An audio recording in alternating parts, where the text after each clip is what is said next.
There is a place that is spoken about only in whispers, a dark area that spawns the beginnings of urban legends, a place where anything can happen and usually does.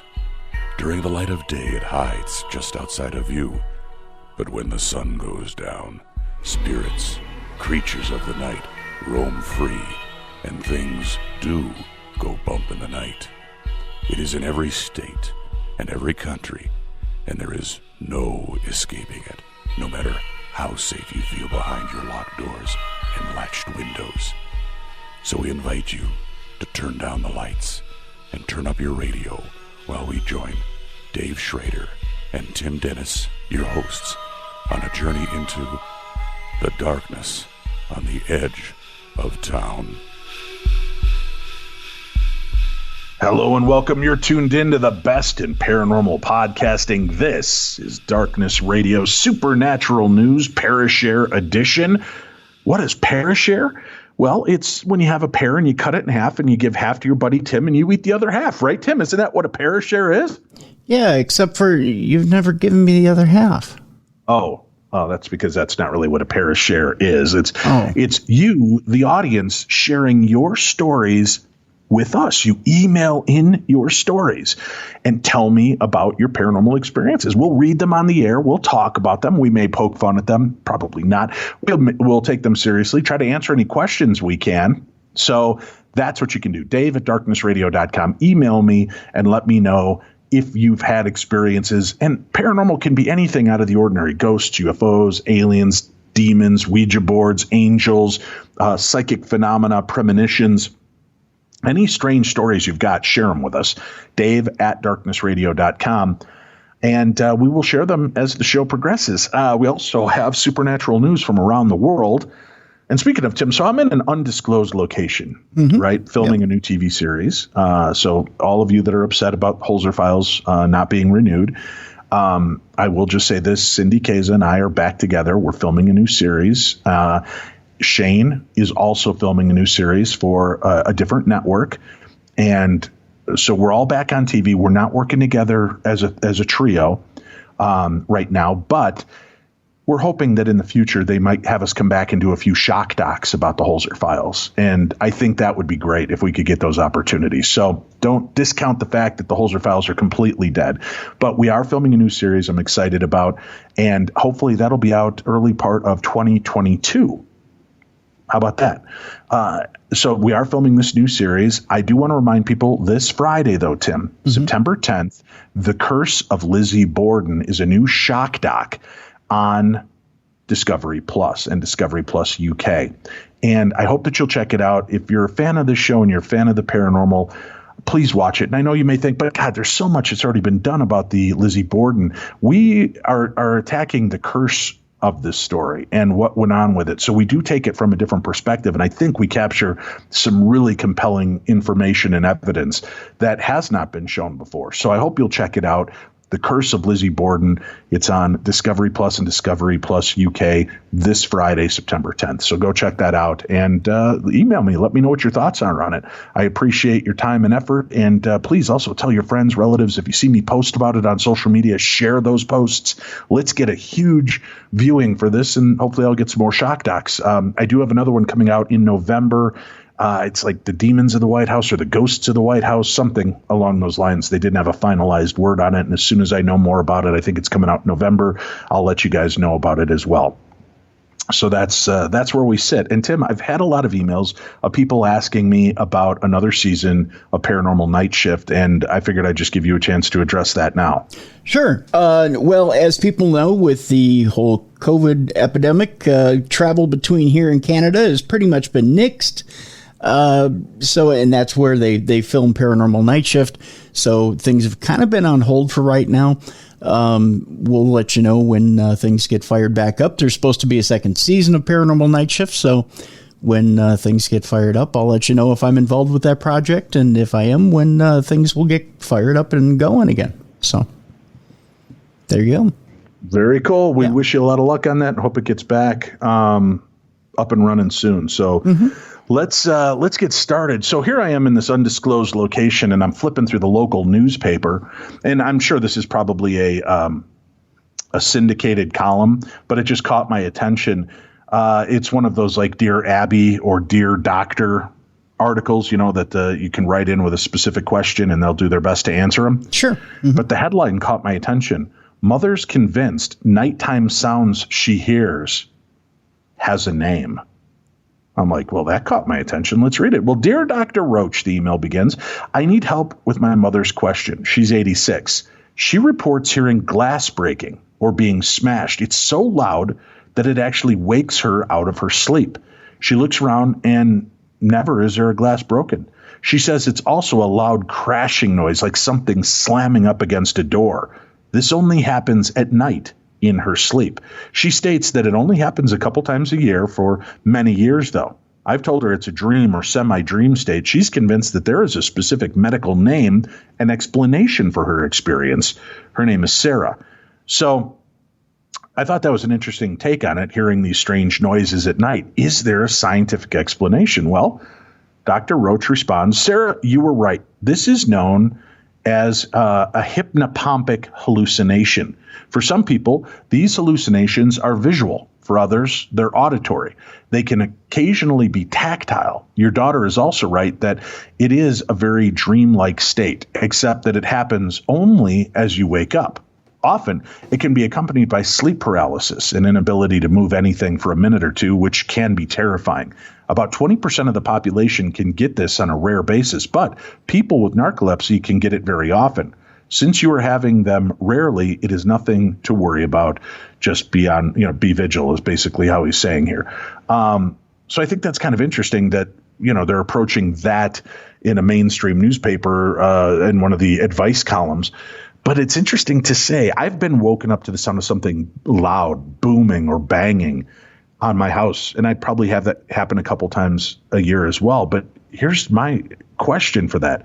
Why are we all hearing the same kind of thing with something booming, banging, or crashing? And especially if it doesn't tie into a dream that we were just having, because you would mark that, right? I mean, if I woke up and I remembered having a dream of somebody busting a window or lightning striking the house and creating this loud thunder clap. But why is it that we hear these sounds the same way? And so many people have reported that across the world. Yeah. That auditory hallucination of a boom or crash. So it makes me wonder if is it a form of our astral projection? Is it kind of an auditory response to our soul coming back to our body? Right? Is it kind of that, and that kind of wakes us up so we think we hear a sound? I don't know. It's weird, but I thought that was a cool little article and a question and answer. So thank you, Dr. Roach, for shedding a little bit of scientific knowledge on us about the hypnopompic states. I've found something physical when I've heard that, and then I've heard that and had, again, coming out of sleep and had no significant thing tied to it whatsoever. And I've wondered the same thing myself.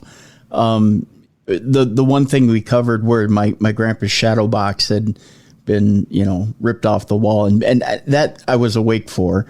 But in fact, this had happened, I want to say it was 3 weeks ago where I was kind of right on, how you're right on the edge of sleep and you're just about to fall asleep.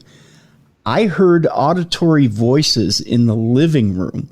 Like there had been somebody who had broken into the house, and it was like they were discussing what they were going to do with the TV. Like I specifically heard somebody saying something about my television, like what they were going to do with it. I know that seems weird. And then I thought, okay, I better get up. Like it's time to grab the ball bat and go out in the living room and try to do some damage. Not like at my advanced age, I'm going to do any damage. Right. But I'm thinking, it's time to do the best I can here. And then I did hear like a boom, like somebody had dropped the TV. And I thought for sure that the TV got dropped. So I did grab the bat that's by my bedside, and you're going to think this is funny. Then I hopped the one leg on the knee caddy, and I wheeled out into the living room, and there was nothing there. And it did come from the living room. So yeah, it's weird. And it was right at that state when you're firmly just about to fall into sleep. It was right at that precipice. So it weird. It was bizarre. It was just bizarre. I agree. You know what is so funny? People talk about all this. There's a song, right, that we think of with great love and affection for. And I don't think people paid as much attention to the lyrics of it because it was being sung by, a cut-up green overcoat with boggly eyes. But the song Rainbow Connection from the Muppets, do you realize how supernatural this whole song is? Oh, very, yeah. And folks, I'm not just talking about, like somewhere over the rainbow, but listen, it says, here's just some of the lyrics, but it again kind of fits a lot of what we're discussing right now. Let's see. I got to get to the right point. Have you been half asleep and have you heard voices? I've heard them calling my name. Is this the sweet sound that calls the young sailors? The voice may be one and the same. Like the voices that the sailors would hear that they ascribe to mermaids or other supernatural occurrences. But the whole thing is, the whole song, have you been, or what's the other one? Who said that every wish would be heard and answered when wished on a morning star? Somebody thought of it and someone believed it, and look what it's done so far, right? Giving the power of belief. This whole song is very mystical to me, and I think that's why it's been one of my favorite songs my whole life. Yeah. Yep. But think about that. How many people hear their names? Like I said, I told you, a couple months ago, I was woken up to the sound of my daughter screaming for me. Mm-hmm. And I went out there and, it turns out she was wide awake and it unnerved her. She was in the bathroom, right? Mm-hmm. And I'm like, Pacey, are you okay? And she's like, yeah, what are you doing up so late? And I said, honey, I just woke up. You were screaming my name. She goes, no, I wasn't. That's really weird, Dad. She was like uncomfortable about it. And then I went in and checked on my other daughter, Ripley, and she was sound asleep and it wasn't, she hadn't called it out. And I said, did you hear Ripley scream? Because the bathroom's closer to Ripley's bedroom. Yeah. She goes, no, Dad, I didn't hear anything. But you could just tell in my daughter's voice. It's like at 3:30 in the morning, the last thing she wants to know is that I'm hearing screaming in my house, So very, very strange. Hypnagogic, hypnopompic states, those are in and out of sleep when the dream realm and reality kind of blend together. Does it mean that we're not truly having a supernatural experience? Science, seems to want to believe that it's more of a hallucinatory effect. But sometimes that's when we have some of our most profound moments. However, it's also when we're most likely to believe that we've been abducted by aliens or come into contact with ghosts, because in that moment, subconscious and conscious reality and dreams are all kind of mashing into this strange realm and can bleed over for a few seconds. So I wish I had a direct answer. It's kind of like my experience in the hospital of seeing things in my room. I was on drugs. There's no doubt about it. But those memories are as clear to me as you visiting and dropping off like crossword puzzle books and, snacks and taunting me with the fact you're eating Portillo's and I couldn't. I remember that as much as I remember the ghosts and things that were in my room. Mm-hmm. Mm-hmm. Does being in that different brain set in a more relaxed state elevate consciousness to be able to experience more? That's when we have these dream visitations. And I will tell you, man, I stand by dream visitations. I really do, because they're so profound and different than any other dream you'll ever have. Well, could it be because it's part of the grieving process and we remember it because it's something that's important to us? Possibly. But like in my instance, I was able to actually bring back information I didn't know. I've had plenty of them, and I've delivered information to others that there was just no way I could have known, or in specific stuff, not just general stuff. So I'm a believer in them. Yeah, very cool. So let's move on. We have some more news stories here. The headline on this one. I was going to say, before you get to that, can I just real quick, just an obituary and a quick mention of someone local here who passed away just a couple of days ago. Sure. And someone who was actually kind of, I don't want to say formative in my younger years, but a place where I used to hang out quite a bit. Scott Hansen, who's a local comedian, passed away at the age of 66, and he was quite influential in the local comedy scene when I was an up and comer, I guess, when I was a teenager and into my 20s. He was actually influential in Liz Winstead's comedic career, and she was half of the team that formed The Daily Show on Comedy Central.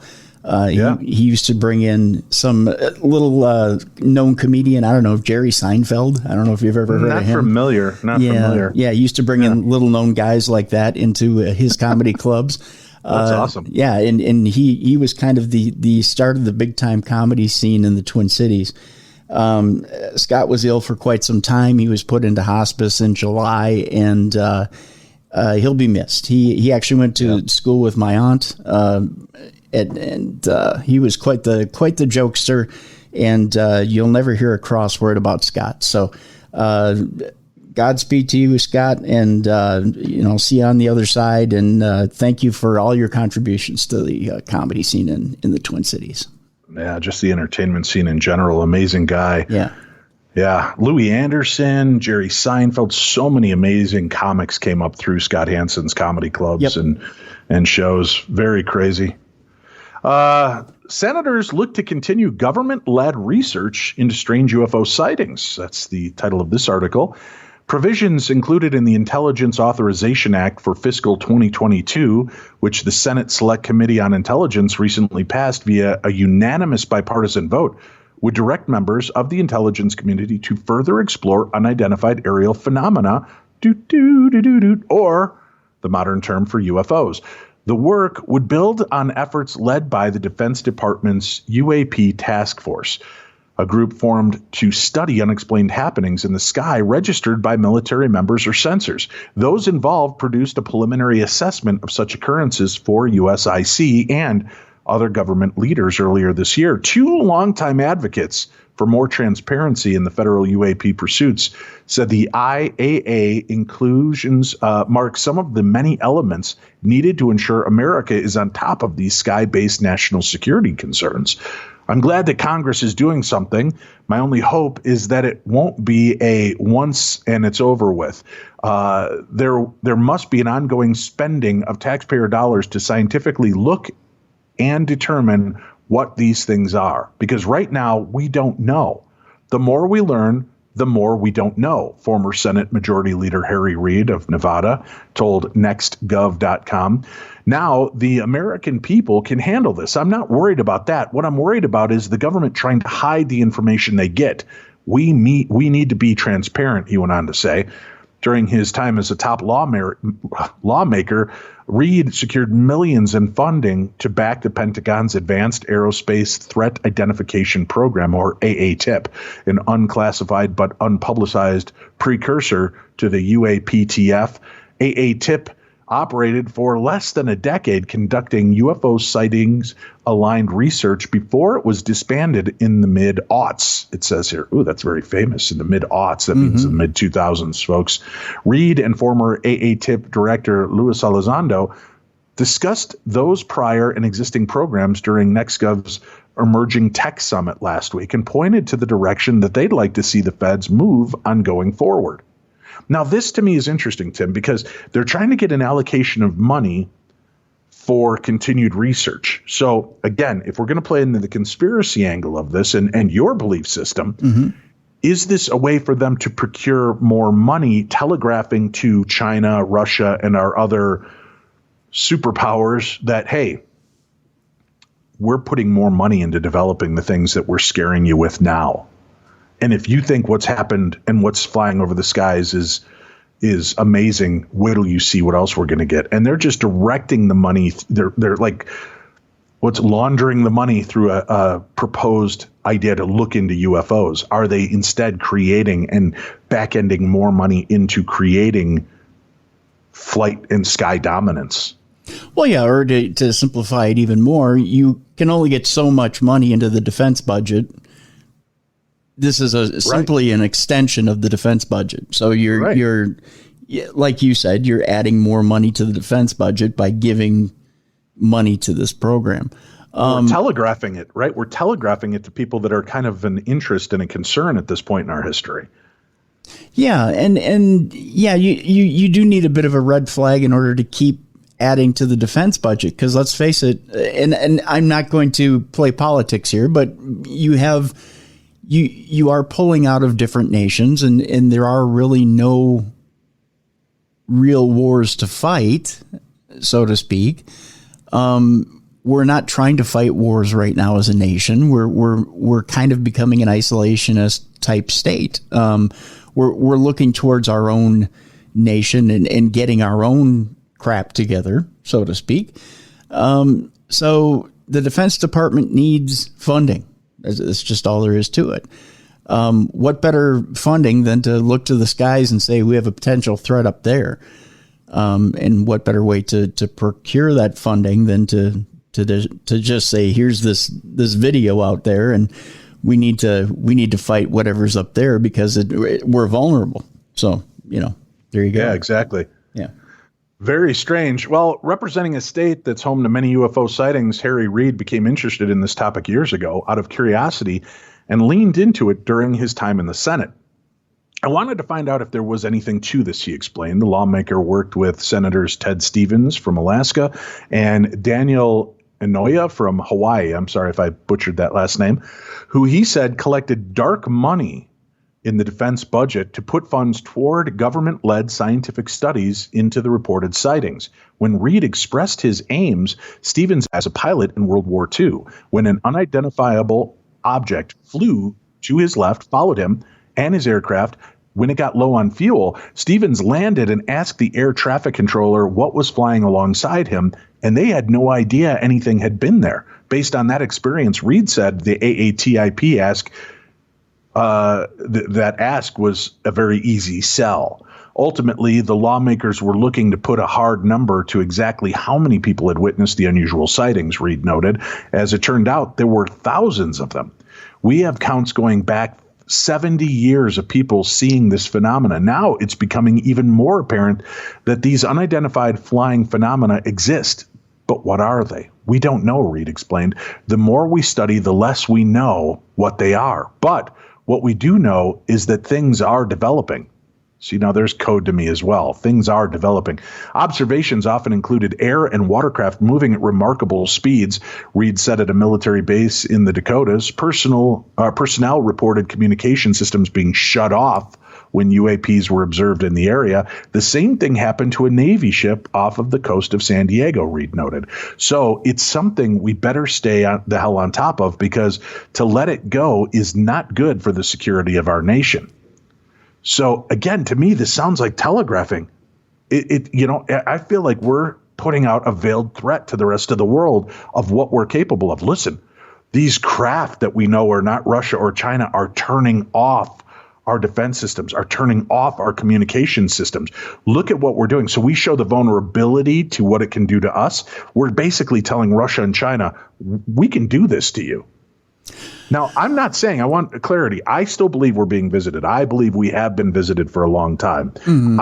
I firmly believe that. But I also think we're amping up a security measure here, and we're trying to intimidate other forces by letting them either A, believe this is us, or B, telling them in a roundabout way. Sure. You're beginning to see the light. It's by saying this isn't Russia or China, you're de-escalating what may put fear into a lot of people. A lot of people would say automatically, well, why isn't that another superpower that's coming over and turning off our stuff? The government needs to really put it out there that, hey, this is not another superpower. Second, they need to assure people that, hey, this isn't, although we don't know what this is, we don't think it's this.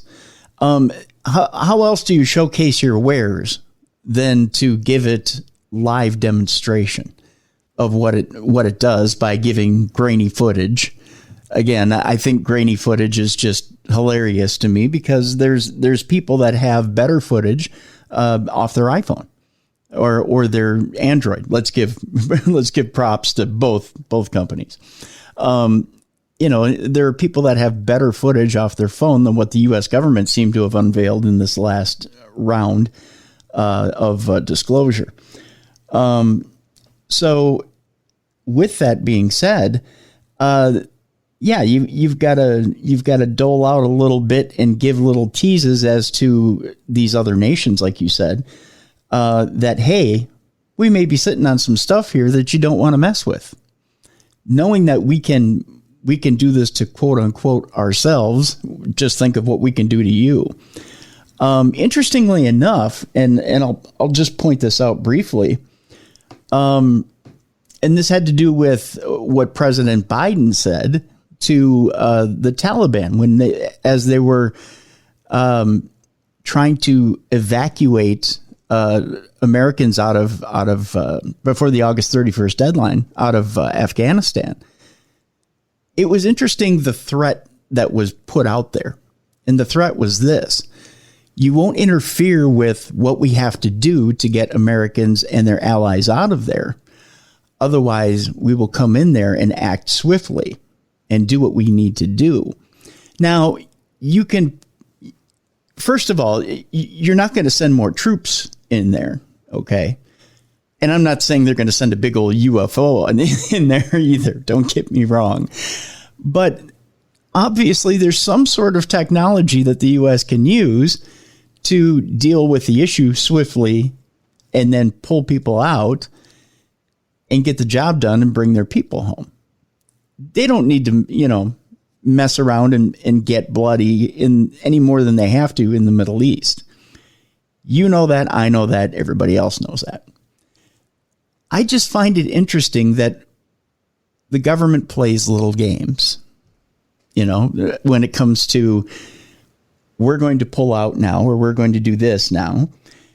And if you don't adhere to what we're going to do, then we'll pull out the big guns and you can see exactly what we'll do. Yeah, I don't know how this is all going to play out. It just seems like there's a lot of chess pieces moving all at once, and it's really bizarre. I'd love to hear from the listeners. And we're not talking politics here. No. I'm talking weaponry. Right. So just you can stop those emails, but send us your emails. What do you think about this? Do you believe that what's coming out is, a gentle admission to UFOs, but more of a veiled threat to our potential enemies, showing them what we're capable of? Or are Tim and I buying into some other crazy form of rhetoric? Do you believe it's simply just the aliens and we're being readied for full disclosure or a visitation coming up? Because I do believe it's either one of those two. Honestly, with the way they're talking about this and the way they're doing it, and they're being more and more progressive, and it's being covered by mainstream media in a much more serious way, we're either on the precipice of this holy shit minute where we're going to see and know once and for all we are not alone in this universe, or this is a PR tactic to threaten our enemies or potential enemies. Email me, dave@darknessradio.com. Let me know your thoughts on it. Like a war game, kind of putting your latest F-15 out there and showing it off to the world. I think that's kind of what we've seen. Like the U.S. has put some of its technology out there to show its both its allies and its enemies. What we have.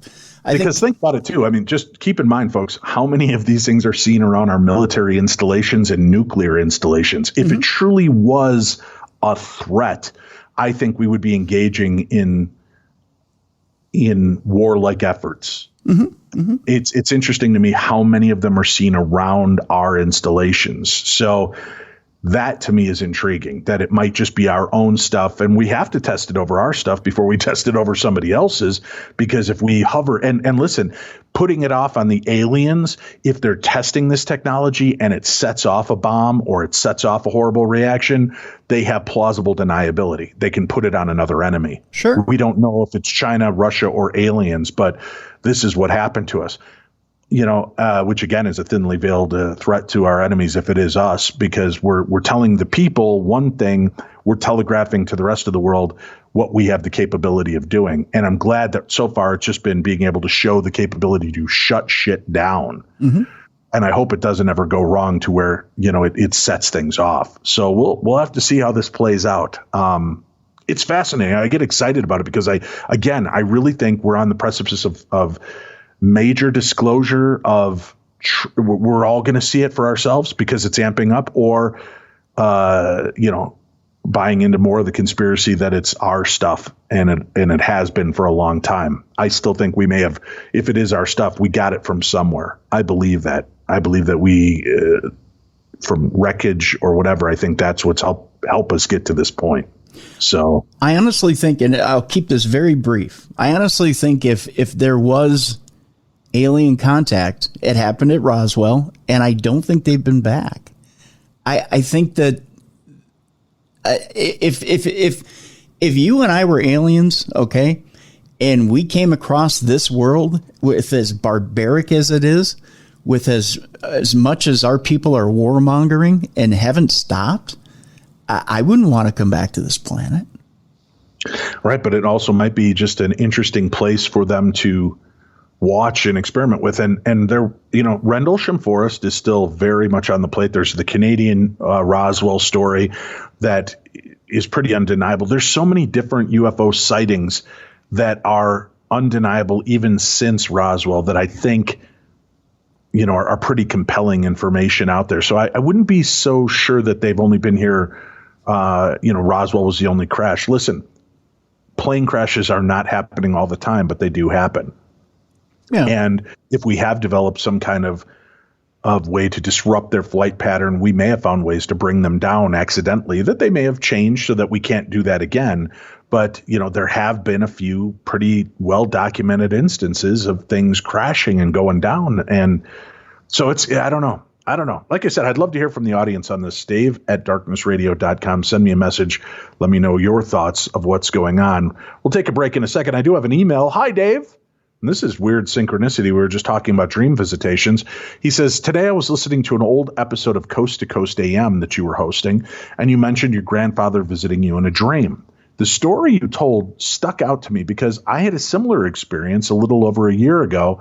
I can still remember it very vividly.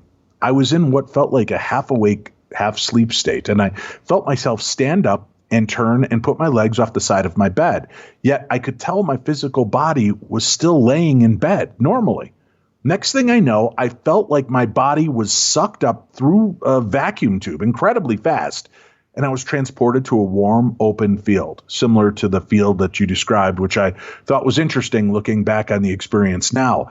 I'm standing in this field and I feel the warm air and refreshing breeze, and then my childhood dog comes running through the tall grass to see me.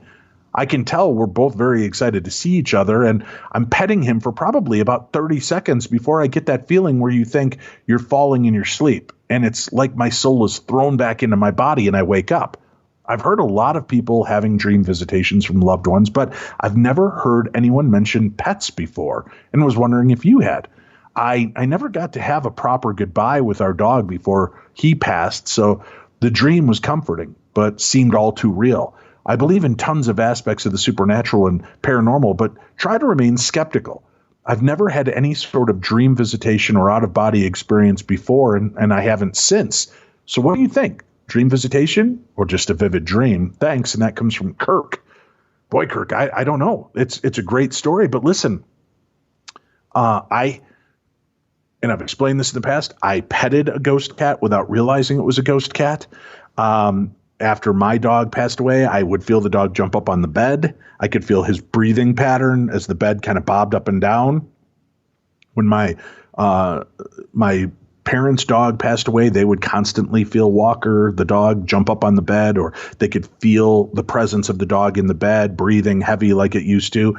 So I do believe that why wouldn't those spirits stay around? They're gentle souls who love us and protect us. So bring us comfort. Why wouldn't they visit us? And if you had a very strong connection, why not? It's interesting. You're right that wasn't a family member, but I don't know your family dynamic. Maybe you've said enough in life and had a good enough relationship with these people that they didn't need to come back to, connect with you.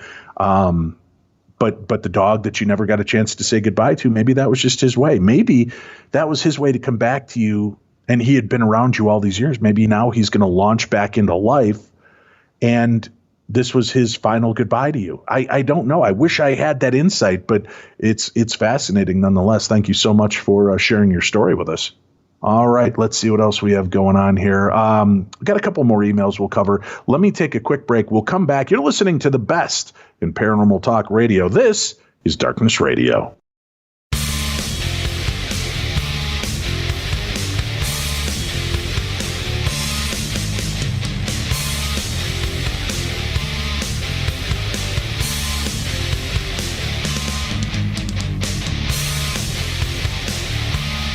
All right, we are back. This is the best in paranormal talk radio, Darkness Radio. You can hear us here all the time. And remember, folks, if you want to hear our show commercial free, go sign up for Stitcher Premium. $5 a month. That's all it is. And you get all of our programming commercial free. Plus, you get full episodes of True Crime Tuesday and Dumb Crime Stupid Criminals at your fingertips, and hundreds of thousands of other hours from all the other podcast shows that are part of the Stitcher Premium network.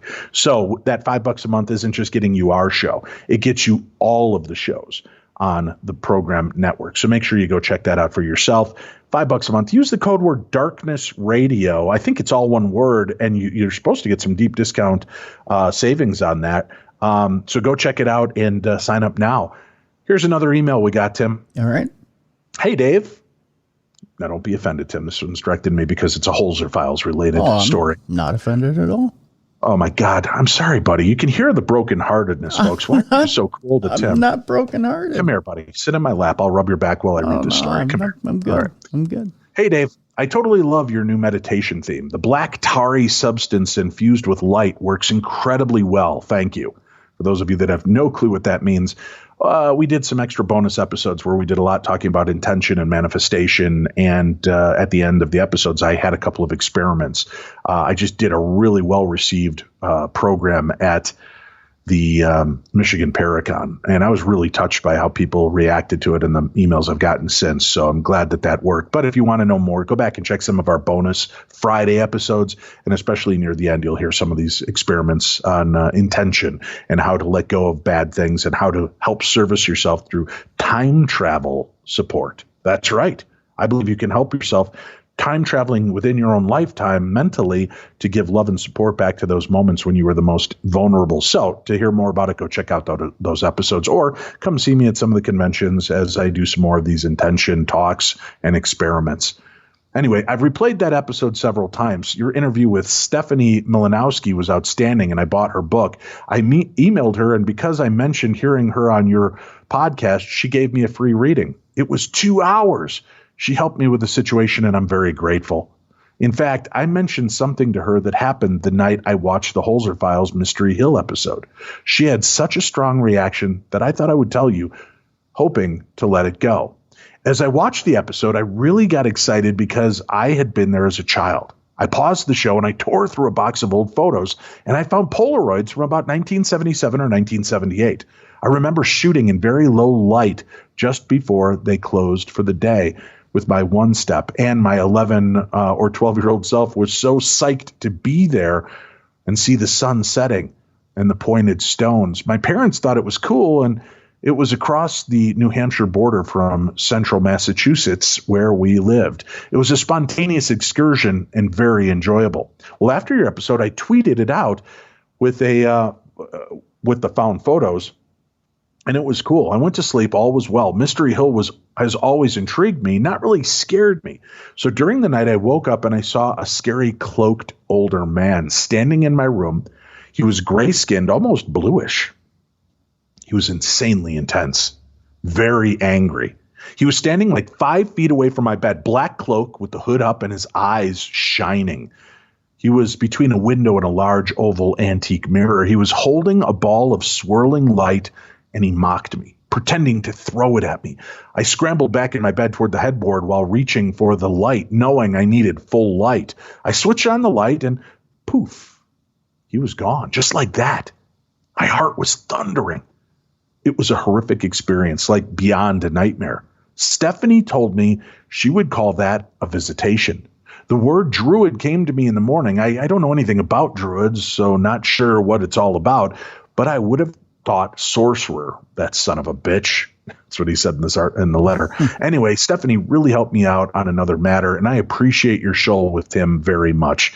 There you go, Tim. See, you got some love and recognition there. Yeah. Devastating news about Holzer Files. It was unique and meaningful. Onward and upward, though. You have a ton of fans, and we will watch whatever you produce. Thanks for letting me share this. I changed my room all around, and he has not returned. LOL. Good riddance. Have a great week, and that comes from Christine Peterson. Well, thank you, Christine Peterson. I'm glad that you made a connection, and I'm glad that our show has helped you make a connection as well. So thank you very much for sharing that with me. We got some more news here. We got a lot from Europe lately, man. It's been hopping over in Europe. Yep. With strange supernatural occurrences. A UK jail paranormal manager says that possessions do happen, but just not like you see in the movies. All right. Well, let's see what this article shows us. Possessions do happen at a prison dubbed one of the most haunted places in England, but they're not like in the movies, its paranormal manager has said. Kristen Honey, age 49, says paranormal activity at the historic Bodmin Jail in Cornwall is a regular occurrence. She has been working at the prison cum hotel since 2015 and studies paranormal activity at the 18th century lockup. As part of her job, she delivers after-dark experiences where she helps visitors experience paranormal phenomena. Phenomena, Tim. That's the wrong one. Yeah, that sounds like the Flash Gordon theme. I thought I had the right one up. Let's see. Nope. Well, we'll get another chance at it, I'm sure. She believes possessions do happen at the jail, but not in the way that they're depicted in films. I don't know that that's good business that you admit that people come there and get possessed. She told Cornwell Live, possession is real, and I'm not talking about demonic possession. From our perspective, possession is a very different case to how you would see it in the movies, for instance. What you see on films, I'm not saying isn't real. There are demonic possessions that do happen in this world, and they're very, very, very difficult to manage. Bodmin Jail has not been a working prison since 1927. Kirsten says possession can look like a sudden change in someone's behavior or faintness. She added, possession at Bodmin Jail is a submersion of energy fields. You're overwhelmed. You're overcome by a sense of change or atmosphere for you, or a complete change in personality. You get a distancing from yourself. It can have a dramatic effect on people. It can actually be quite traumatic in a sense. Although they recover very, very quickly, you definitely have that impact. You know possession has happened to you. The jail was designed by Sir John Call, built in 1779, and was operational for 150 years, in which it saw over 50 public hangings and executions. It was the first British prison to hold prisoners in individual cells and is considered to be one of the most haunted places in England, according to paranormal hunters. Kirsten added, on a regular basis, we have touching, feeling, poking, having hands held onto people talking to you, and noises that are just out of the blue that can't be placed with anything physical. There's so much that happens here at the Bodmin Jail.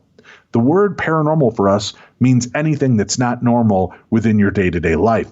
Anything that comes across as something that's not explainable, something that doesn't happen frequently, something that is really obscure, and you just cannot place scientifically or personally. That would fall under paranormal for us, working within the paranormal spectrum.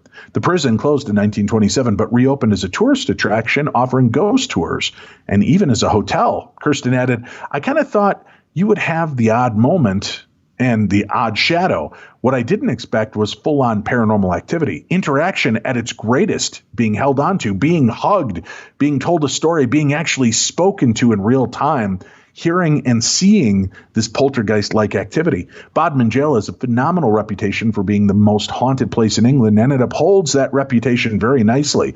I don't really have to try. That's the easy part of my job, she says.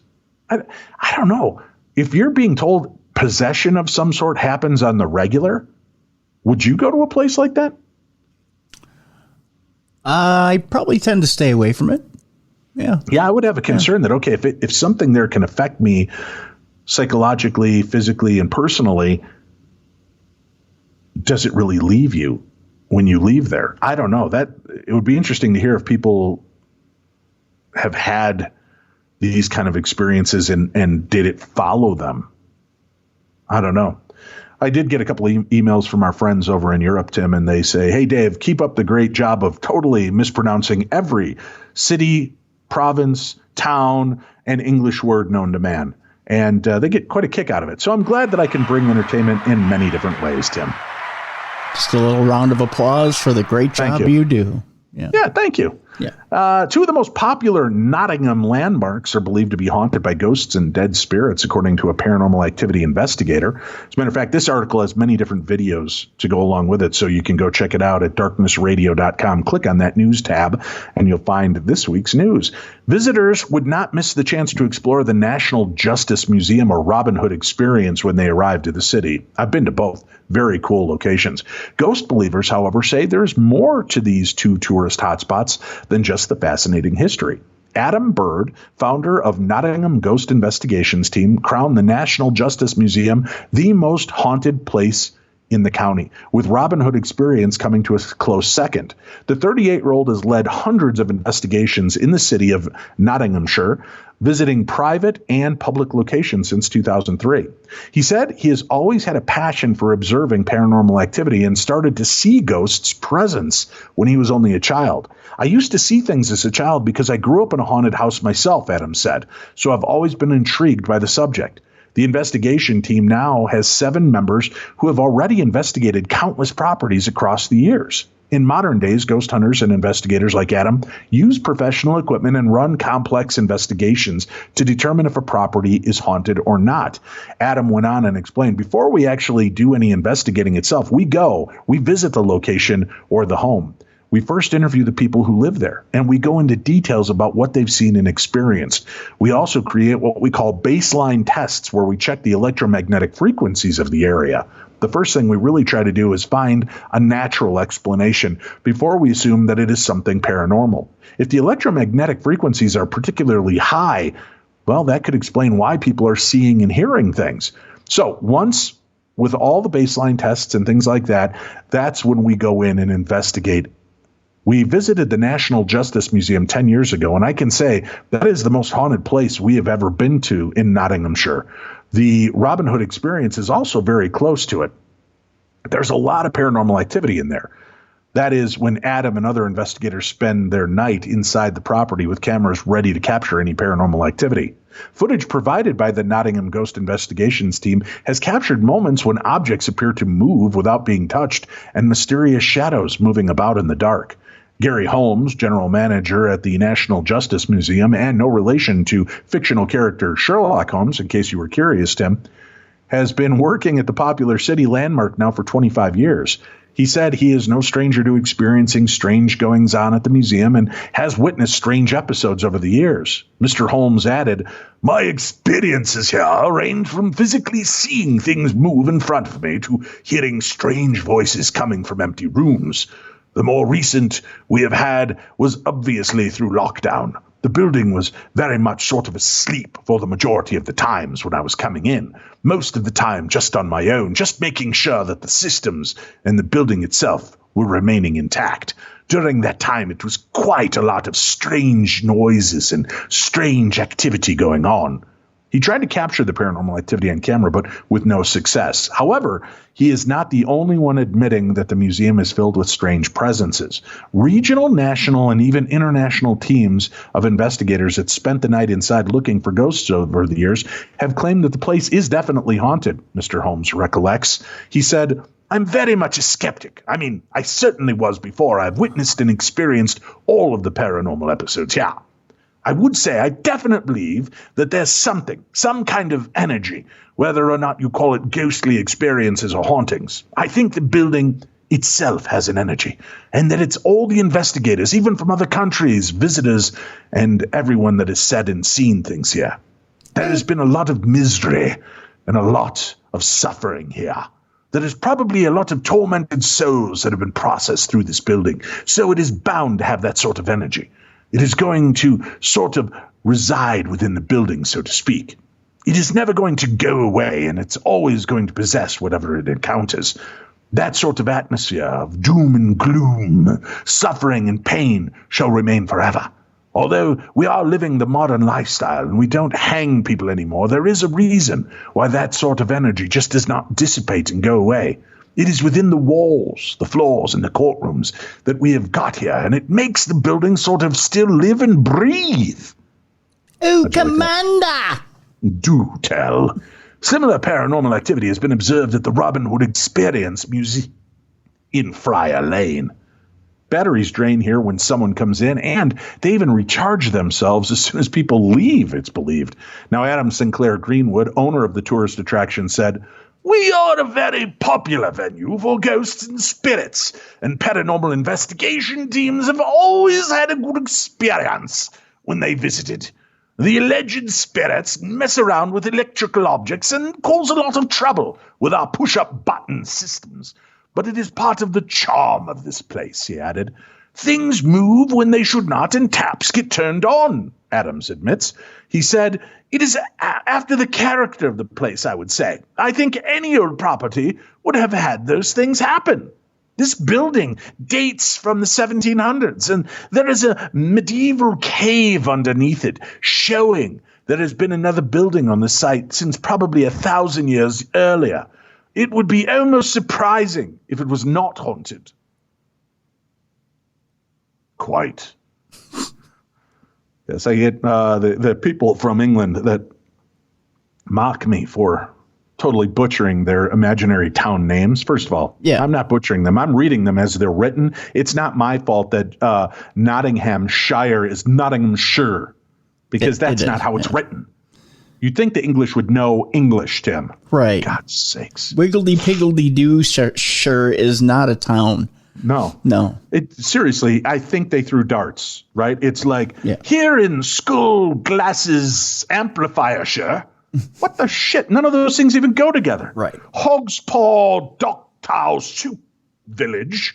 You don't believe me? Just look up crazy-ass names in England. Ooh, wait. Fartonshire. Ooh, I'm going to do that. Hold on a second. Yeah, you should. Yeah. Here's an interesting article I like. It comes from SciPost, Tim. SciPost. And I'm not talking like supernatural sci. Listen to the headline of this. Dark personality study finds that religious belief predicts reduced psychopathy, but increased sadism. New research has found that some dark personality traits are associated with religious and paranormal belief. The study published in the Journal of Humanistic Psychology sheds light on how different types of personalities are related to different types of supernatural beliefs. I've always been interested in the supernatural, and while I was a student, I realized it was something I could research. I wanted to find out why people believe in different things, and if people who believed in other things had different personalities or thought in different ways, said study author Malcolm Schofield, a lecturer in psychology at the University of Derby, or Derby, Tim, because that's how they say D-E-R-B in England. Stop. And Derby. And the editor of the Journal of the Society for Psychical Research. In the study, 199 adults completed online assessments of narcissism, Machiavellianism, psychopathy, sadism, belief in supernatural phenomena, and belief in science. The researchers found that participants with higher levels of religious beliefs tended to have lower levels of psychopathy, but higher levels of sadism. Right, because obviously we're sadistic to talk to people that are non-believers because of all the abuse we'll take, Tim. That's a no-brainer. Right, yeah. Religious belief was the type of belief that was most certainly and clearly predicted by the dark, treaded personality traits, with 7% of the variance explained, they wrote in their study.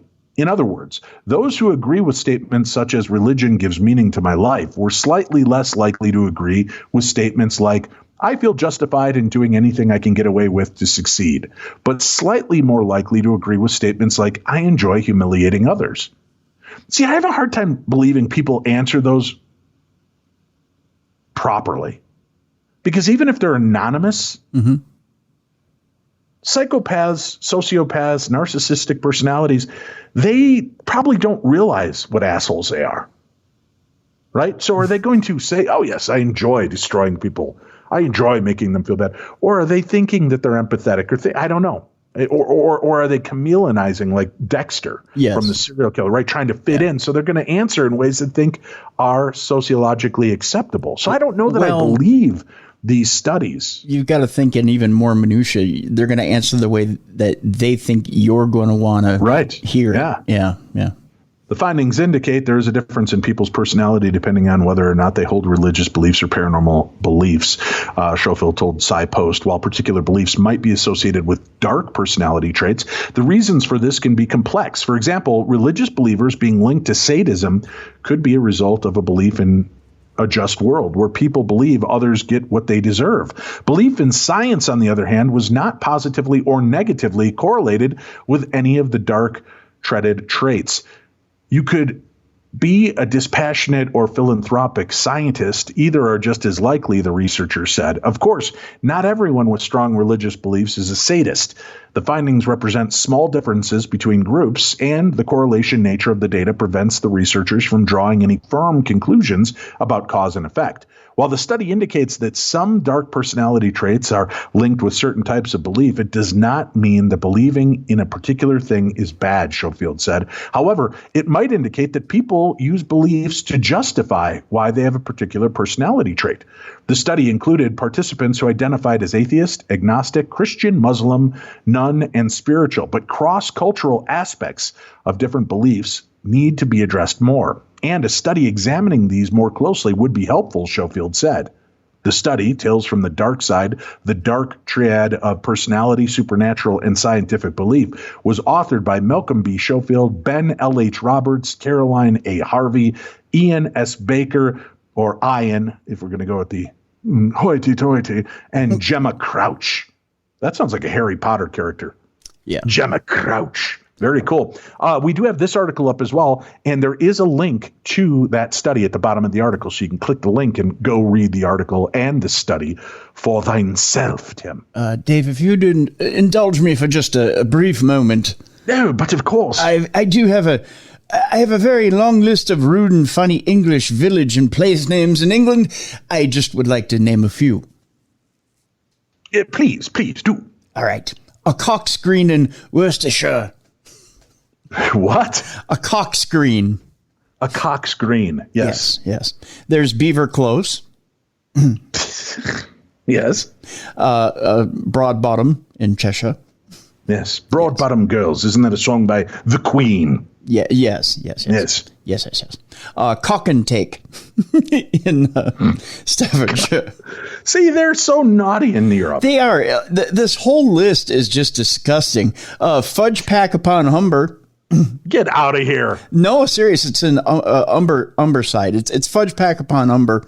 Of course, don't forget, if you're going to really impress her, go to Golden Balls in Oxfordshire. Just saying. You've got Jolly's Bottom in Cornwall. I'm trying to keep it as PG as I can, because there's really some bad ones like Lickfold in West Sussex. Oh my God! Lickfold, yes. I can't say that one. I'm going to hold off on that one. Shittington in Bedfordshire. I'm sure it's Shitington, Tim.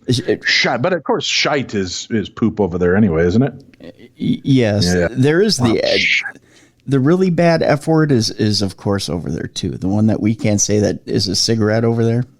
Oh yes. Yeah, that one's FAG is what they refer to as cigarettes over there. Don't forget about Dave the French Le Coq in Wiltshire. Jesus. Le Coq. Wasn't that a great 70s disco band? It was. They had some funky tunes over there. Mm-hmm. They really did. Of course, if you like it dry, you also like the wet wang. Yeah, you like the wet wang in East Yorkshire. So, oh my God. Yeah. You really do. You really do. I think we got enough on that. But now tell me, folks, how bad I am for misrepresenting or misinterpreting these town names. You just heard a handful. Dave, one last one. Okay. One last one.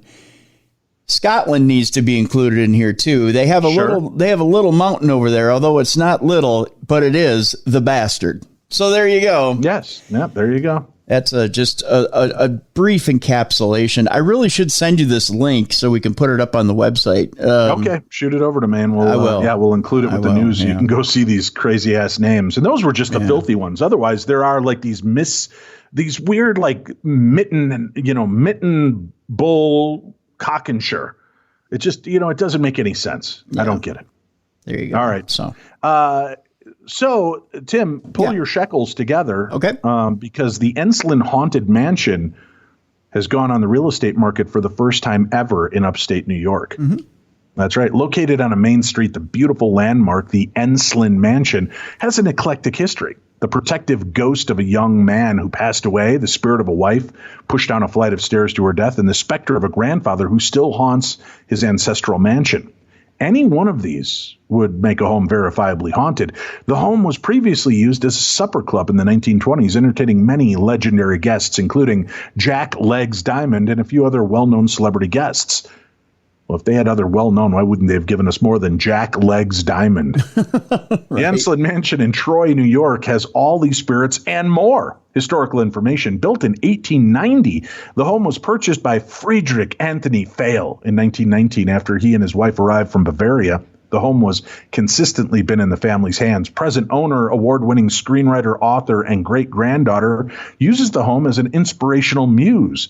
Multiple paranormal teams have been through the house and each had significant experiences. The mansion has been filmed for TV locations such as TLC, the Learning Channel, and Discovery, ID, as well as several movies. Additionally, they list other things that you can look up on in this article, so I'll skip that. 6 generations have lived in the pristine home. The historical gem is the perfect location for a pop-up restaurant, artisanal cafe, or artisanal coffee roaster. 2 floors of living space and an unattached carriage house with 2-car garage. This home offers creative and eclectic opportunities in the heart of Lansingburg, probably butchering that too. New roof, porch, electric, 2-car garage ready for a cute setup. The house is filled with custom design, Florentine original doors, 4 fireplaces, and wide, spacious hardwood floors. So, Tim, if you're looking for a house like this, and let me pull it up and see how much it costs, shall I? Oh, sure. I probably can't afford it.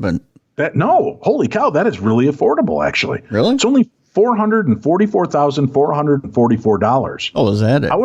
I would have thought for this it would have been a lot more expensive, especially such a historic site. Yeah. Right. And one that's obviously they've used it for film. They've used it for TV shows. So, if you continue to make that house available for ghost hunts, private and public, and make it available to production companies, filming sites, you'd probably pay back that in a couple of years. That's a really good value. Shit, I would consider buying that. I mean, if I had money. Yeah. And it wasn't just on reality TV and a podcast, Tim. Yeah. Yeah. But if we scrape our money together, we've got at least a down payment on a down payment. Well, there's that. Yeah. Mm-hmm. I've got the down payment on a down payment on a down payment on a down payment on a down payment. Yeah. So about $25 you've got available right now? Yeah, about that. Yeah. Well, when you think of Colorado, Tim, obviously we think of the Stanley Hotel, one of the most famous places. And there's a handful of Colorado hotels besides the Stanley Hotel where it's claimed you can go stay with spirits and have a paranormal experience. Now, horror writer Stephen King and Jack Nicholson made Estes Park Stanley Hotel a world-famous destination for travelers and ghost hunters alike who like to have a little spookiness built into their stay. But Colorado has a deep history in mining towns, making yesteryear's bars, brothels, and theaters, and even crime of passion murder scenes into modern-day hotels. Some are pricier, like Denver's Brown Palace Hotel and Hotel Colorado in Glenwood Springs, while others come at a bargain of a price through Airbnb, like the Black Monarch of Victor, but all reportedly have a rich paranormal presence. Here's 5 of them, Tim. The haunted Colorado hotels that aren't the Stanley. All right. The Black Monarch Hotel in Victor. The Black Monarch Hotel was once a turn-of-the-century brothel. While it no longer offers those services, allegedly, you can book a stay in the Victorian Gothic-style hotel through Airbnb for less than $100 a night. While it's full of creepy oddities and taxidermy, legend has it the building is also haunted by the ghost of a miner, Tim. No, not a child. Like, guys that would mine. Yeah. Then there's the Brown Palace Hotel in Denver. No, this hotel is not haunted by Molly Brown herself, but according to Uncovered Colorado, over the years, visitors have said that they've seen the palace's carpet appear to be crawling. There was also a crime of passion committed at the hotel's Marble Bar in the early 1900s, and it's believed those souls are still present. Oh, those two aren't scary enough, Tim. How about the Clarion Hotel? Ooh, boo kids.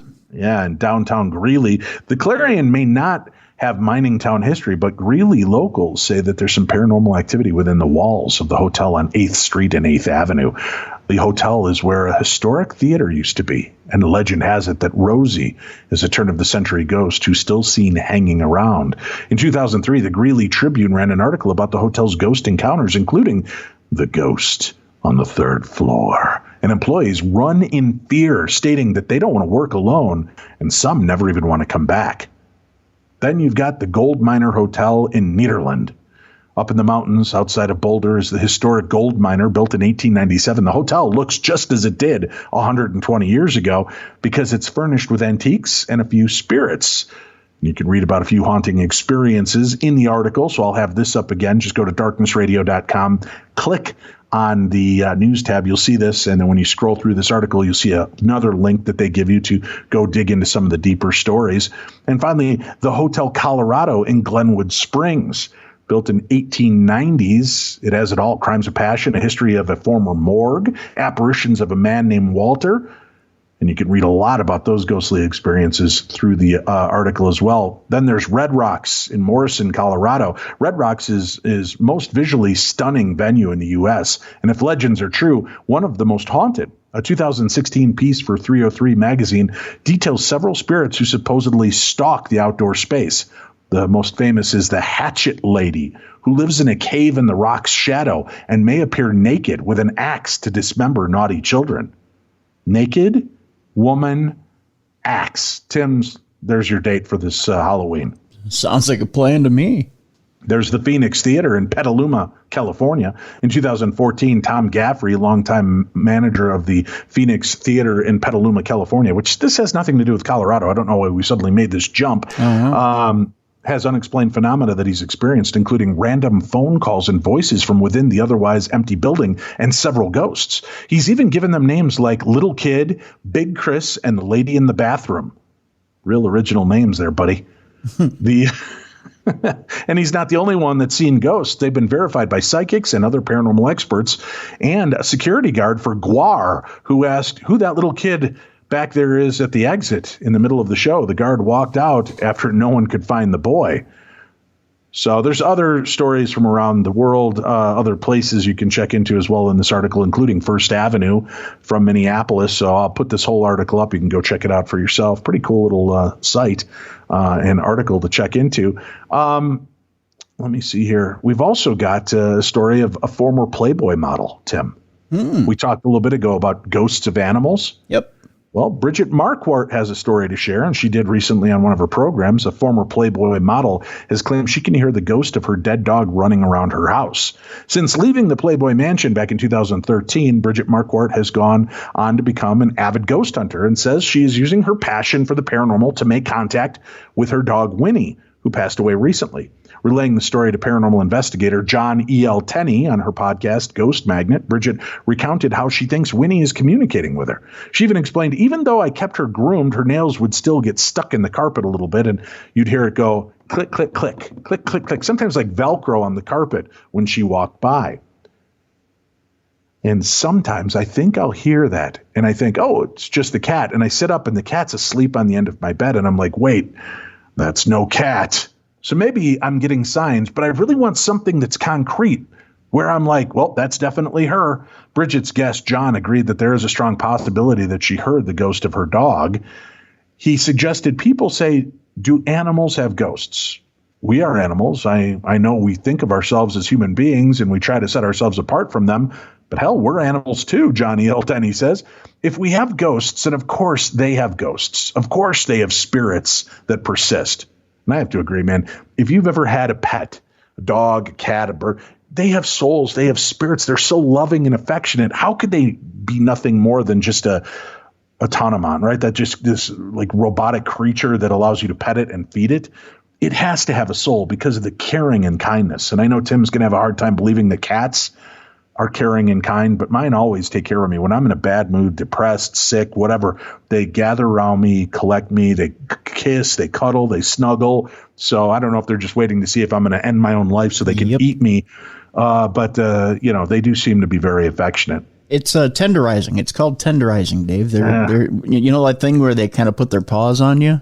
Yeah. And then they lick you to see if you're ready to chomp on yet. Yeah. It's tenderizing and kind of testing you to see if your saltiness is ready, and they're pretty much getting ready to eat you.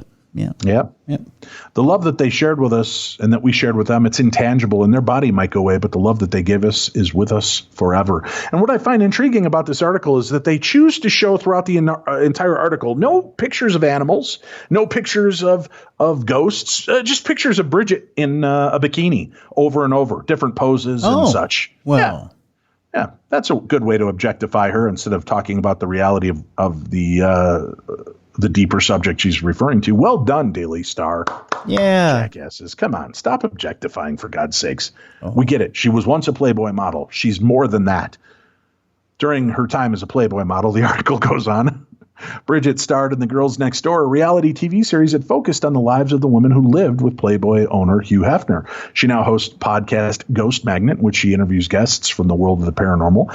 I was on her show, I think last year, and we're working right now to try to get her on our show and have a conversation. She wants to come on and join. It's just been trying to find time that both of our schedules will work out together. Let me see here. I thought I had another email. All right. This one starts off. It's from New Zealand straight up. So I'm going to tell you, I'm going to butcher this. Kia ora, Dave and Tim.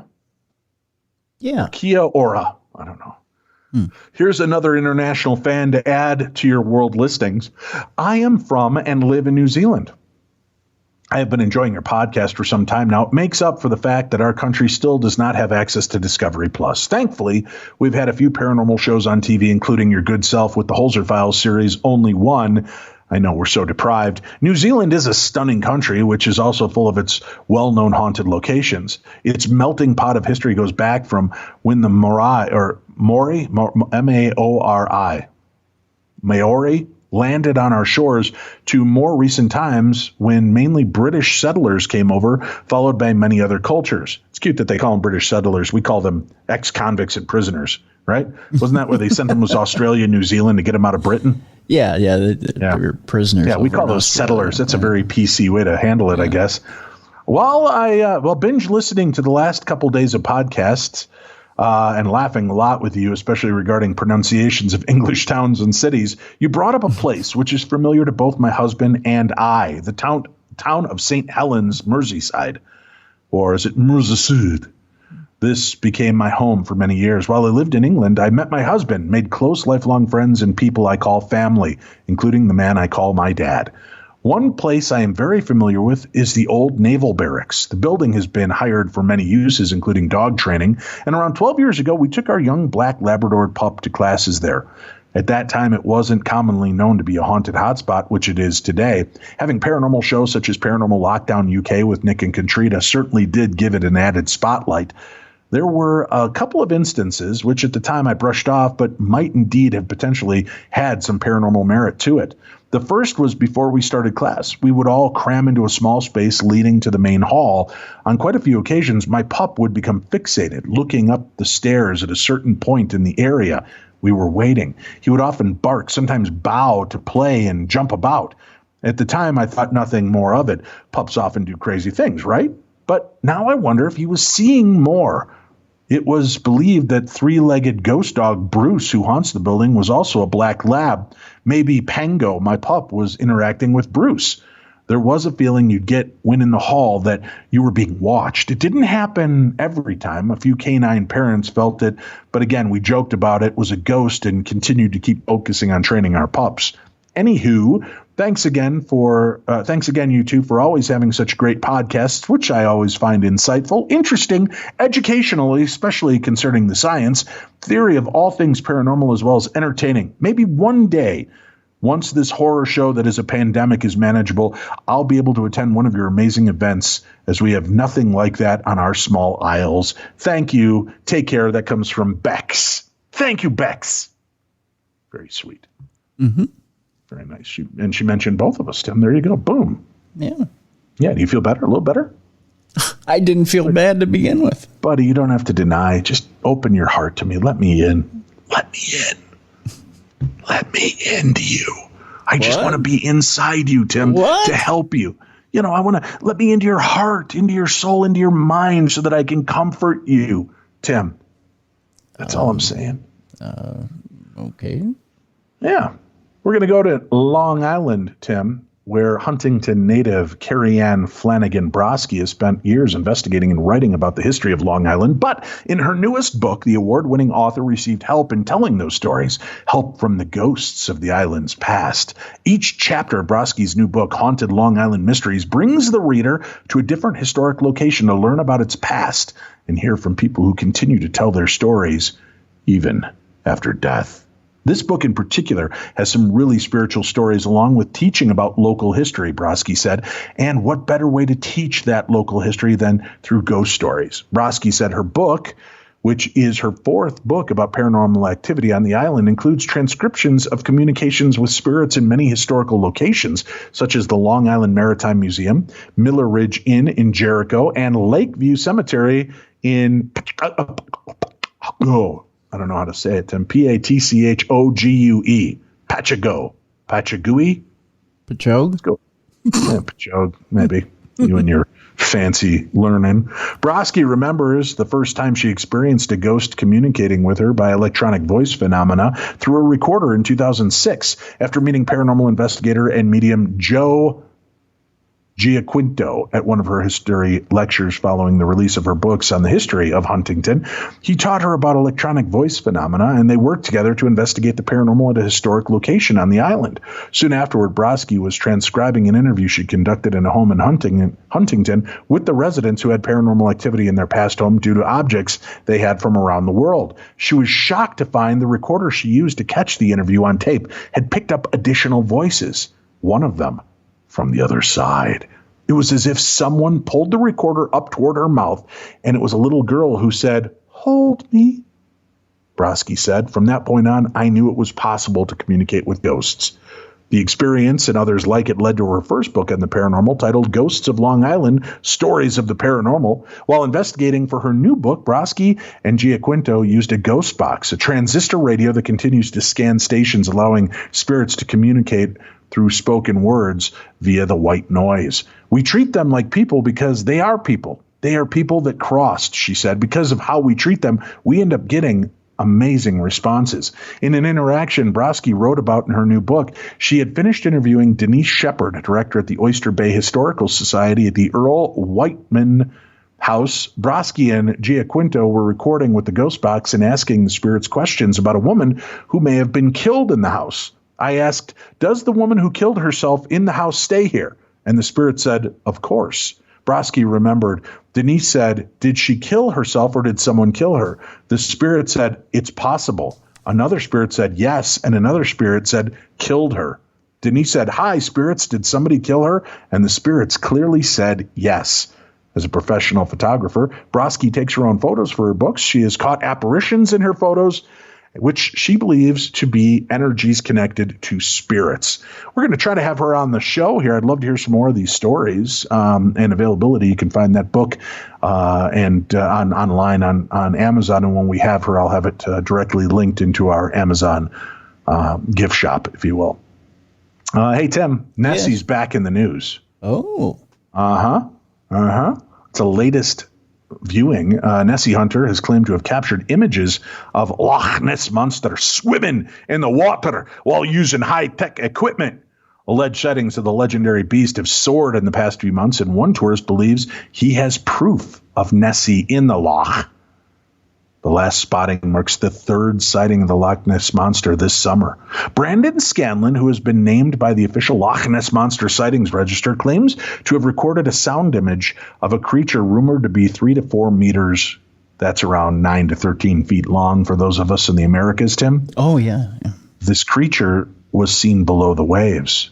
Edinburgh Live reports Mr. Scanlon was traveling on the Nessie Hunter vessel used to ferry passengers on journeys around the loch. It comes after a number of reported sightings in July and August purporting to be alleged plesiosaur. According to the Register, during the latest sighting on August 26th, Benjamin Scanlon was on holiday with his family and took a trip on the Nessie Hunter of Loch Ness Cruises. He spotted something on the sonar of the boat and caught the image. Captain Mike of the boat estimated it to be 3 to 4 meters in length at a depth of about 20 meters, while the boat was in water about 40 meters deep. Plesiosaur typically grew to a length of around 11 feet, according to fossil records, placing its size right in the middle of the captain's estimate.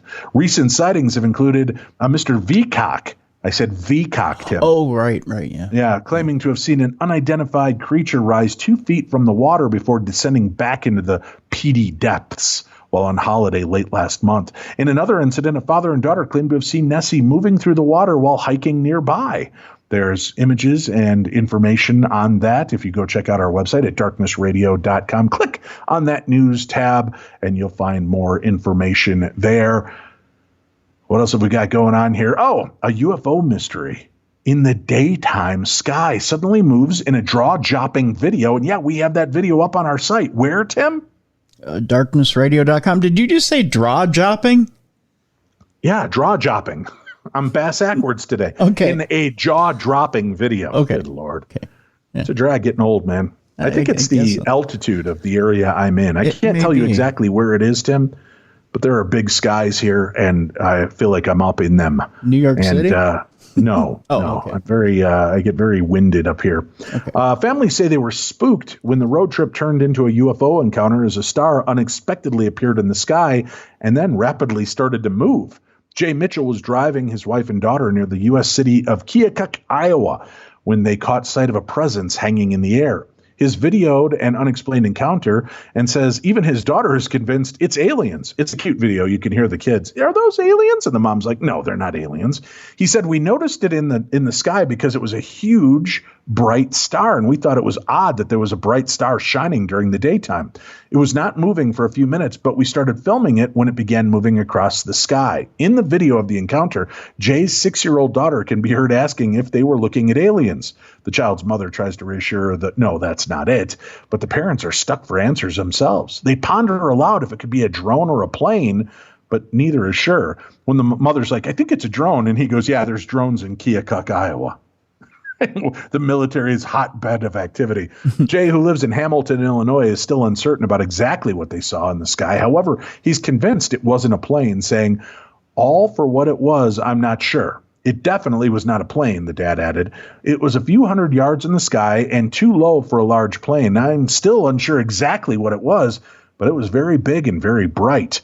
And if there is a prosaic explanation, Jay is not the only one who's failed to discern it. After sharing his footage online, he was told by several locals that they'd had similar encounters. I was contacted by people in the surrounding area who saw the same thing, he said. One person wrote, my sister lives close to that area on the Mississippi. She's seen crazy stuff in the skies over the last several months. I think there might be something going on in that part of the state. Her neighbors came over now and watched the skies with them because they consistently see very strange things. Another person in Nauvoo, Illinois, I don't know why I said that, Nauvoo, like I'm in the Star Wars movie, less than 10 miles to the north, said the same. They wrote, this is precisely the same chunk of sky my family repeatedly sees strange things in. Mr. Mitchell, a quality engineer by profession, is keeping an open mind about what the family witnessed. I've never encountered anything like this before, he said. As for intelligent life outside Earth, I think that it should be common sense that we can't be the only ones. And yes, I think they have visited us regularly. There have also been reports of strange objects in the sky since the dawn of time. They have to be something. So that article and the subsequent video are up on our site, darknessradio.com. Click on the news tab. You will find them there.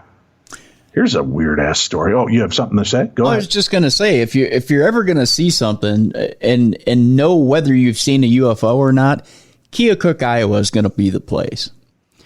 I'm just saying, if you've seen anything in the sky, it's going to be Keokuk, Iowa. Come on, dude. You mean to tell me that aliens are going to hang out over Keokuk and not over Eden Prairie, Minnesota? No, I'm just saying it's going to be discernible in Keokuk, Iowa, because there ain't a damn thing there. That's true. That I get. Yeah. What plane would fly over Keokuk, Iowa on purpose? Yeah. I mean, you'll know if it's, you'll know if it's a flying saucer, you'll know if it's a drone, you'll know if it's a plane, you'll know if it's a bird. There's nothing in Keokuk, Iowa. Just saying. Not bird, nor plane, nor even frog. It's just little old me. It's Underdog. You'll even know if it's Underdog. I mean, you'll be able to tell. Just saying. What's the longest you've ever had insomnia? Where you literally just couldn't sleep? 72 hours? Okay, that sounds about right. I remember in college a couple times you and I came upon that. Speaking of college, Tim, I recently found an audio tape of you and I doing Wake Up Winona when we were on radio in 1988 together. I might see if I can get this digitized and put online so you can hear the beginnings of the partnership that is Dave and Tim. I could actually the clip you sent me, I could actually probably digitize it. We have that, but I've got the whole cassette of our entire news segment. We might want to play that in the future at some point, but it's brutal. I'm very NPR as I listen. I also found 2 of my episodes of Sunday Night Softly, and I've got that NPR voice as we talk about a song going out by request. This is Desperado by the Eagles. See, very weird. I listened to that clip that you sent me. I don't think I've changed in 30 years. No, you sound great. You sound like you do now. I sound like I sound horrible. I don't remember being that bad on radio. I always thought I did pretty decently, but no, very brutal. I also, you know what else I found? What's that? Ion Entertainment that I did with our buddy Steve Beaudry, the Scarecrow. Oh, yeah? Yeah. Huh. I found one of those episodes. Again, he sounds fantastic, and I sound like a blabbering idiot. So, I might just destroy these tapes. I don't know. No, don't do that. I don't know if that's the legacy I want to leave behind. Someday my kids pop in these tapes, and you're like, oh, it turns out that Debbie Gibson's hat was actually – it's just so stupid. Oh, my God, it's horrible. You know why it's great to hold on to old air checks? Because you've grown from that. I mean, that's why it's great to hold on to them, because you have a timestamp and you can say, at least I know I've grown from that point. And you can actually hear the subtleties of where you've grown from that point to the next point. So that's why it's important to have those air checks. Yeah, I guess. Yeah. Well, the reason I was asking about sleep deprivation is I remember there were a couple times in college where we would go like an entire weekend without sleep and then be collapse. I think the worst I ever had was about 4 days when I moved up to the Twin Cities. I've told the story in the past where I had that phantom limb syndrome where I was at work. I was in sales, and this is just funny for what it was. And I was doing sales, and I was kicking ass that day, like kicking ass and taking numbers. And so much so that my managers were going back and listening to my call. I was in some kind of zone that is unbelievable. On a normal day, I'd put up 2 or 3 sales. I was up to like 12 sales before lunch. Wow. And they're like, what is this guy doing? Is he faking it? Because, you get paid on these things for turning them in. And they wanted to make sure I wasn't faking. So they listened to these recordings. And, my buddy Kent, my manager at the time, came over and he patted me on the back. He's like, man, you're killing it today. Meanwhile, I'm taping my pinky on my right hand down to my palm with Scotch tape. And, when you're bored, you do stupid stuff when you're in sales. And I was a telemarketer, right? Don't hold that against me. And I'm taping my finger down. And he goes, what are you doing, man? Are you bored? And I said, no, man. When I woke up this morning, because I was getting like half an hour cat naps at best. I said, when I woke up, I realized somebody had replaced the pinky on my hand with somebody else's. And I'm just going to tape it down and take it off later, meaning I was going to cut off my finger. And he's like, whatever. And then he realized I wasn't kidding. And he talked to me for a few minutes, and then he had to make a tough call. He went in and talked to the president of the company and our general manager. And he's like, listen, this guy's killing it today, killing it. He's put up a week's worth of sales before lunch, but I think there's something wrong. So they actually bring me in the office. And I remember bits and pieces of this, but it was related back to me afterwards. And I was completely convinced somebody had removed my pinky and that whole quadrant going down into my palm and had put somebody else's on me while I slept for that half an hour. It made complete logical sense. The pinky didn't feel like it was mine, so I was taping it down so it wouldn't irritate me while I was trying to do sales.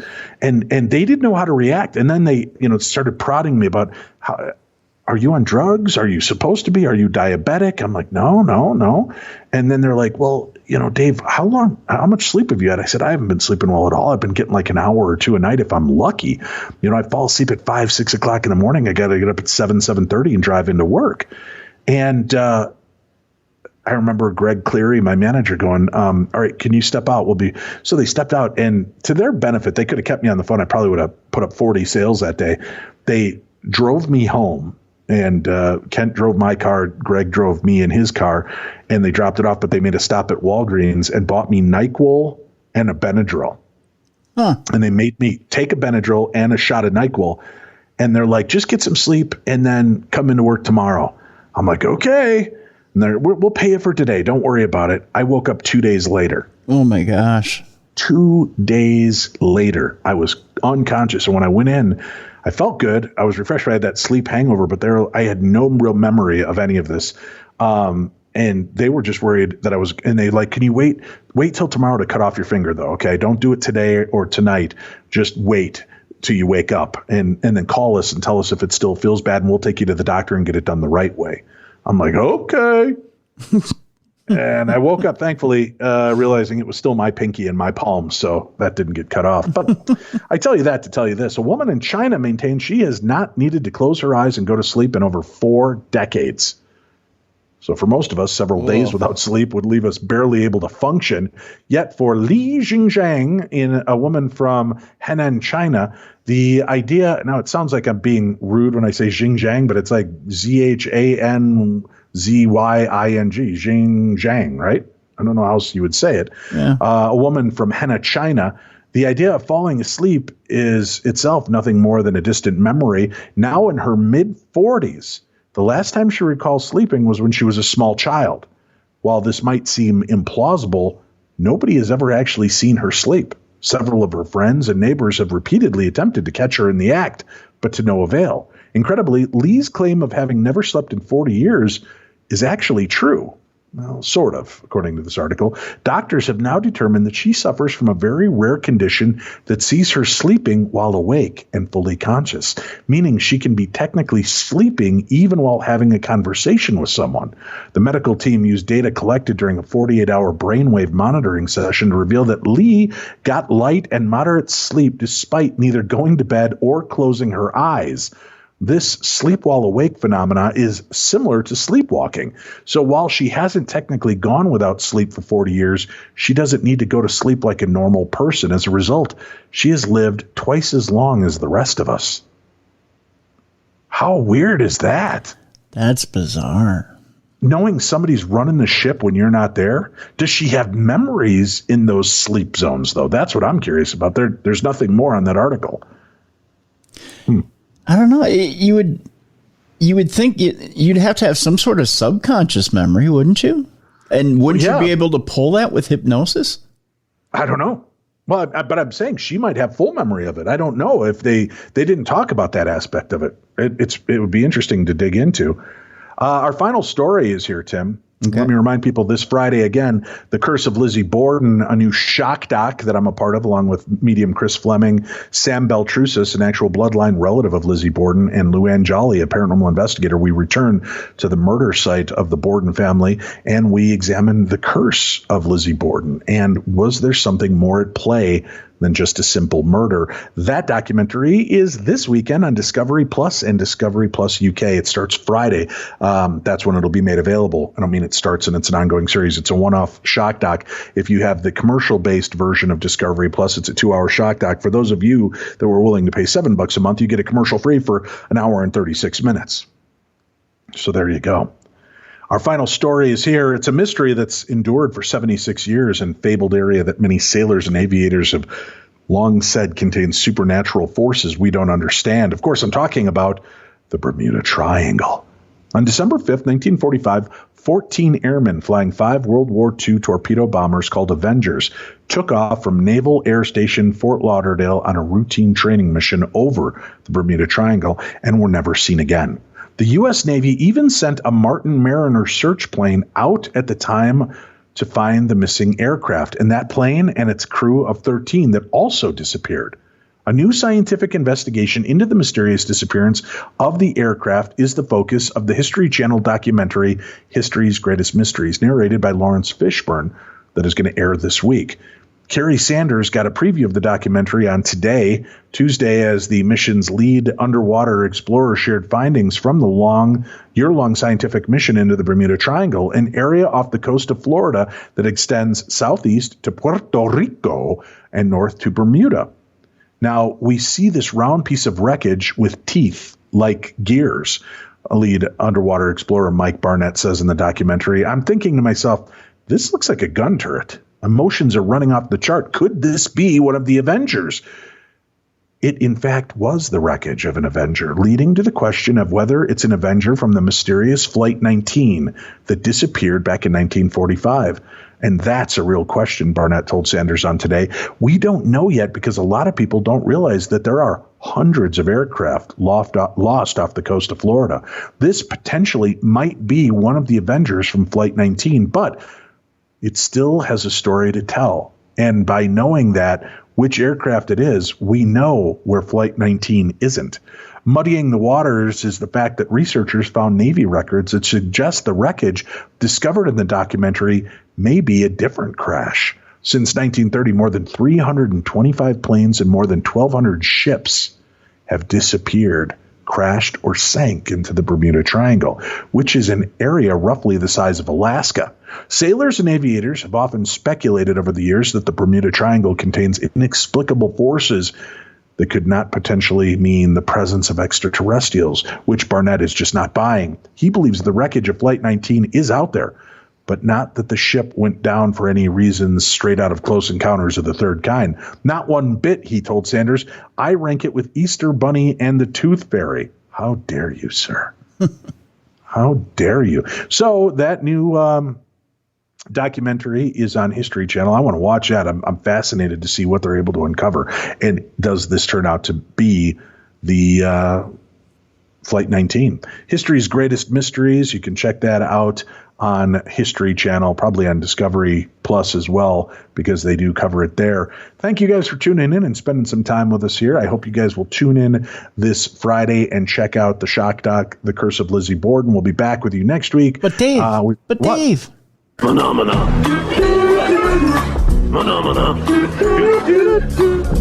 I like it.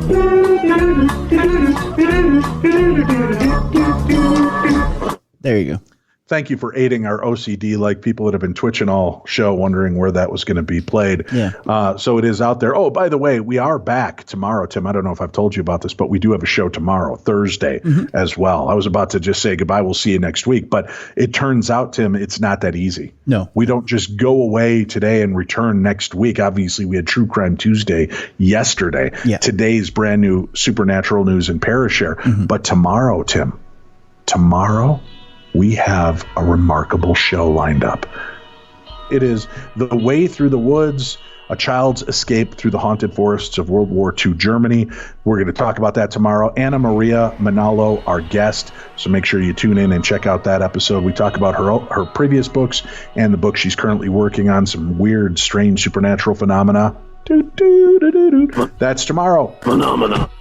That's tomorrow on the Best in Paranormal Podcast Radio. I'm Dave, that's Tim. You've been listening to Darkness Radio.